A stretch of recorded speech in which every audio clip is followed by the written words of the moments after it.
can you draw a political or legal distinction between refugees and migrants, and how this discussion should be conducted separately as between? Well, that's a vital question, and I didn't mention it because it opened something up which is absolutely vital. I'm glad in fact, that you asked it, because refugees are people who are basically escaping from persecution.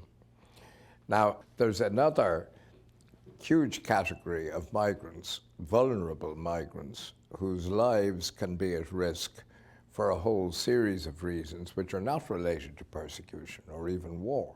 It could be ecological, it could be a famine, it could be anything. And they're just as much at risk as those who are escaping from Syria.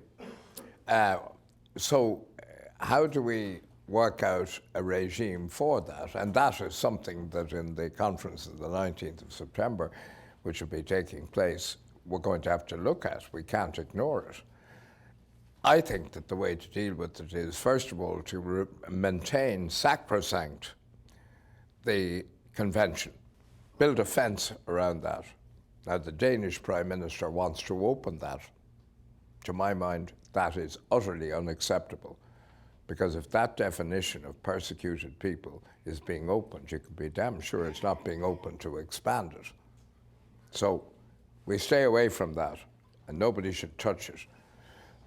On the others, I think we have to work out a regime which allows for various different solutions. For an example, humanitarian visas closely associated with humanitarian disasters, temporary visas, family reunion issues. We have to work out a global regime that actually works in some way.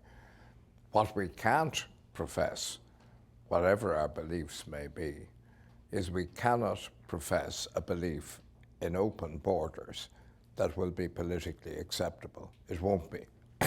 So many economic migrants will have no rights to stay. They should be respected. They should be dealt with respect.